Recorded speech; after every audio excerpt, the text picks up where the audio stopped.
Beleza? Ótimo. Beleza, ótimo. Cara, seguinte, ó, não sei se vocês sabem, quem não sabe ainda, esses caras tiveram que construir a gestão de frota deles do zero. Eu tenho até medo de perguntar para eles se eles querem comentar sobre isso, porque outra vez fui falar com o Harley sobre isso e ele começou a chorar. Acho que ele começou a lembrar de alguma coisa muito ruim e começou a dar palpitação. É um período que ele não quer lembrar, né? Mas foi isso, né, meninas? Vocês começaram desde o zero, puxaram lá. Como é que foi? Conta só um pouco, se o teu coração aguentar. Foi dramático. Drama né? lá, falei? Pô, a gente começou... eu acho que não tinha, nem sei se pode falar como gestão, né? A gente tinha um tumulto, né? Uma bagunça, uma operação onde a gente tinha quantidade de multas que não dava nem para contar. Era uma bagunça. Ele gritava assim, ó, aqui é bagunçado, mas tem gerência. Mas não arrumava nada. Tinha uma quantidade de multas que não dava nem para contar, né? A gente, de cara, assim, já pegou, a gente estava até comentando ali fora que, inicialmente, o primeiro presente que eu ganhei foi 30 mil reais de multa, que você não tinha ninguém para identificar, não sabia de quem que era, fator de multiplicação, né? Aquelas coisas todas. E não tinha telemetria. E uma operação perigosa, né, cara? Perigosa. Quantas motos vocês têm na gestão? Então, hoje a gente está com quase 150 motos, né? 150? E a gente recebia outra coisa também, que a gente recebia bastante, era elogios dos motoqueiros na rua, né? Então, o pessoal ligava bastante, falava que os motoqueiros eram bem educados. Eu imagino. Então, assim, a gente pegou um cenário que não tinha indicadores, a gente não sabia quanto gastava, não sabia quantas multas, quantos sinistros, não tinha. Então, a gente teve que começar do zero, a gente teve que correr atrás de tecnologias, né? Daí a importância da tecnologia. E com a chegada da tecnologia, a gente conseguiu melhorar bastante. Então, a gente identificou que um dos maiores... A gente tinha muita multa. Não identificava, então a gente atacou. Pensou, a gente participando dos eventos do Pará, a gente começou a ter algumas ideias, né? Que legal. E o doutor Carlos até... é responsável por uma dessas, que é a questão das multas, do reconhecimento, da identificação dos pontos, aquela questão de deixar outra pessoa reconhecer que é falsidade ideológica. Então, a gente conseguiu aplicar essas questões da multa, controlar as multas e, através das multas, quando as multas foram reduzindo, os sinistros foram reduzindo, a gente colocou a telemetria, colocou o controle de velocidade, então também reduziu multa, reduziu acidente. E aí é o que a gente fala aqui, né? A gente já bate um papo há um tempo. A pessoa para de acelerar, ele evita acidente, evita tomar multa, o consumo melhora, o motor desgasta menos, o veículo... né? Então, são vários fatores, Dá para escrever, acho que até um livro aí, para a gente começar a contar tudo que foi feito, né? Legal. E como é que foi no seu caso lá, Daniel? Boa tarde a todos. A história do gestor de frota é muito parecida, né? Se a gente olhar há 5, 6 anos atrás, a gente não tinha nem consolidada essa especialização, esse profissional, né?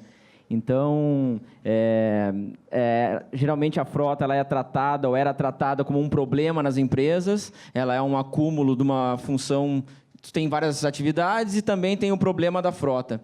E quando a gente começou esse movimento de gestão de frota, entender, se especializar, buscar soluções, a gente começa a entender o comportamento e fazer aquilo gerar frutos, saber onde é que estão os problemas, e aí entendendo a tua gestão, entendendo a tua operação, o que tu tem que fazer para aquilo melhorar. Então, a gente conversa com os gestores e a dor é muito parecida. É a reclamação das oficinas, é briga com fornecedores, é o motorista que não entende e ele sempre tem razão, porque ele é força de venda ou ele é a operação, ele que puxa. Então, a gente conseguir virar essa chave, buscar energia para chegar lá na empresa, além de entender como é que é a operação e contagiar a turma, mostrar o que é importante e mudar a cultura, nossa, é muito difícil. Então... a gente vê que tem empresas ainda que estão naquele cenário que a gente estava há 3, 4, 5 anos atrás. Então, é importante o pessoal se unir, vir, entender, porque já tem um caminho a ser seguido. Claro. Já tem o início já tá desbravado, né? É só a gente fazer. Na frota que vocês têm hoje lá, para tentar otimizar cada vez mais a frota, teve alguns momentos que a gente até comentou um pouco sobre isso, mas ouvir de vocês é bem interessante, porque como vocês começaram a gestão de frotas na casa de vocês, organizaram todos os sistemas, né, vieram com ferramentas, com players contribuindo para isso, chegamos em um momento agora que no nível de maturidade, né, que a empresa de vocês ganhou na questão de gestão de frotas, carro compartilhado, moto compartilhada, ou seja, alguma forma de diminuir, né, o número de carros, se é que existe, né, algum excesso de veículo no carro de vocês. Como é que vocês fazem? Bom, lá na empresa a gente identificou, a gente não aplicou nenhuma tecnologia assim de chegar a car sharing e tal, mas a gente identificou que a gente tinha vários veículos que ficavam ociosos boa parte do tempo. A gente tinha, por exemplo, um departamento de marketing que tinha 2, 3 carros e eles usavam os carros só aos sábados e domingo. Então, usava o carro aí 8 vezes por mês. Então, poxa, aquele carro ficava parado a semana toda. A gente tinha um carro de um departamento, por exemplo, também de licitação, onde usava muito pouco, era bem esporádico. Então, o que a gente fez? A gente começou a linkar esses departamentos. Então, a licitação usa 3 vezes na semana. Então, por que a gente não pode ter um carro, pegar o carro do marketing e compartilhar? Então, a gente começou a fazer isso. A gente tinha... Às vezes, o pessoal saía de férias, a gente ficava com uma tonelada de motocicletas paradas lá e tinha ainda veículos reservas. Então, se eu tenho já esses veículos parados, para que eu vou ter veículo reserva? Então, a gente eliminou veículos reservas. Então, a gente começou a fazer esse trabalho e a gente, posso falar que com a entrada da telemetria, que também foi uma coisa bem importante, porque a gente começou na gestão de frota como para gerir carros mesmo, carros e motocicletas, vamos falar máquinas, né? E quando nós começamos a fazer o trabalho na empresa, a gente começou a identificar que a gente era um departamento bem estratégico, no qual a gente podia passar informações para as outras áreas de como estava a produtividade e o tempo deles. Então, a gente tinha um departamento, por exemplo, de manutenção alarme. Aí o pessoal pegava serviço 8 horas da manhã. Aí a gente ia fazer uma análise lá, olhava, poxa, o cara era para ter saído para trabalhar 8h30 da manhã. O cara saiu da empresa 11 horas. Chegou 3 horas. Poxa, o que esse cara estava fazendo no resto do tempo? Pois é. Né? Aí você ia olhar a produtividade dele, quanto tempo ele ficava em cliente. Ficava 1 hora, 2 horas no cliente. E o resto do tempo, o que ele estava produzindo? Então, a gente começou a também fazer esse trabalho, passar essa informação. Hoje a gente chama até de ritual, né? A gente tem alguns rituais lá que a gente senta com os departamentos, com esses gestores, e passa essas informações e olha qual é a evolução que a gente teve.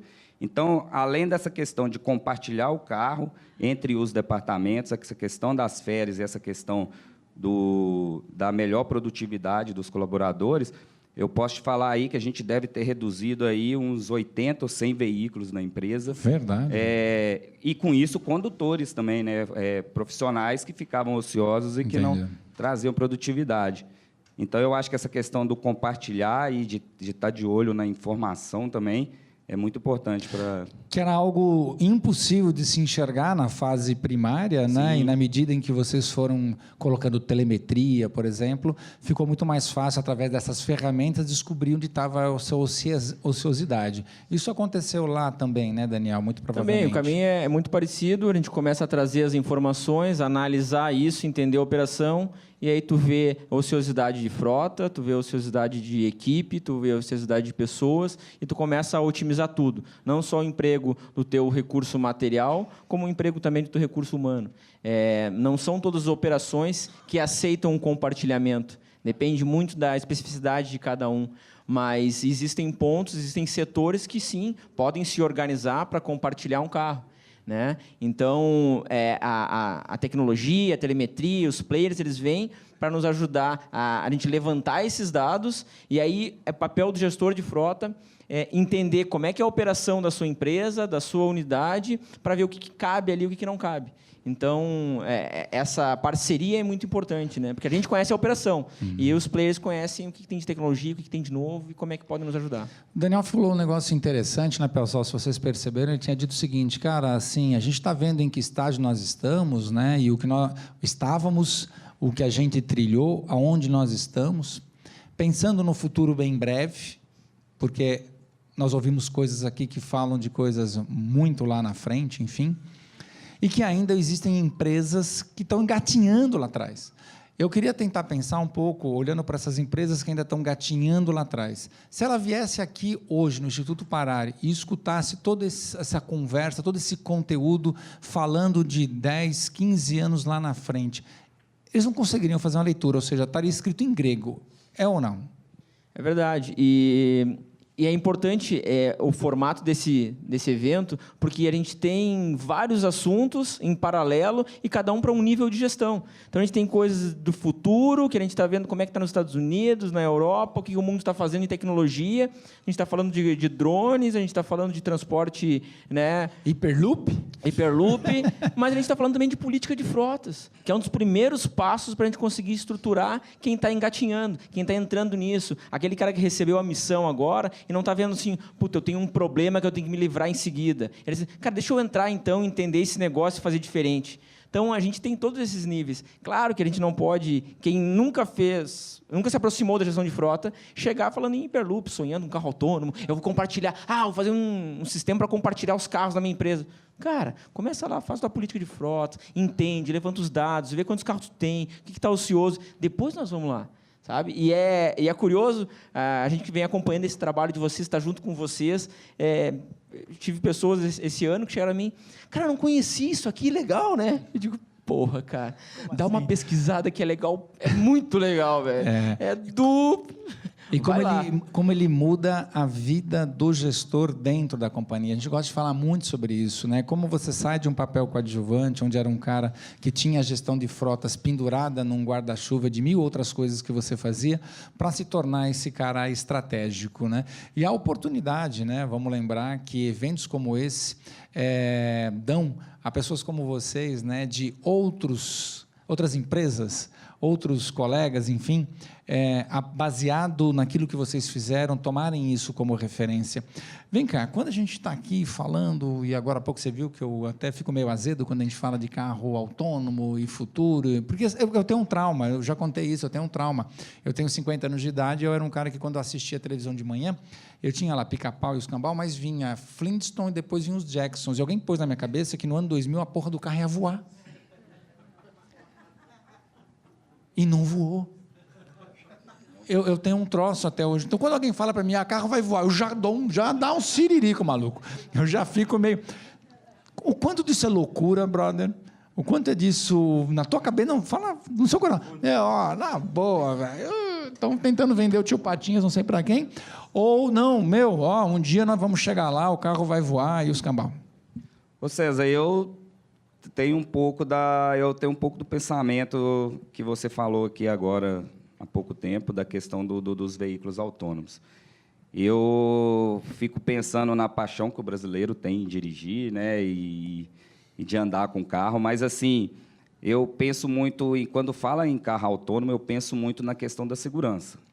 Né, o que eu acho que deveria, acho que a mobilização maior que deveria haver no Brasil, talvez até antes de trazer o veículo elétrico, né? Posso até estar falando bobagem, mas até antes de trazer o veículo elétrico, para mim, talvez eles deveriam brigar em colocar essas tecnologias em todos os carros. Então, o controle de tração, de estabilidade, essa questão do sensor do veículo frear.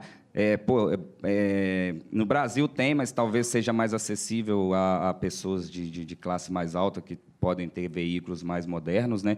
Mas a gente estava lá nos Estados Unidos andando num Cadillac, aí você solta a mão dele assim, ele fica igual a bolinha de ping-pong batendo nas faixas assim e o banco tremendo. né? Pô, aquilo pra a gente ficava assim, pô, que legal, cara. Se você der uma cochilada, o carro te acorda. Pô, quantas vidas que isso ia salvar, claro. né?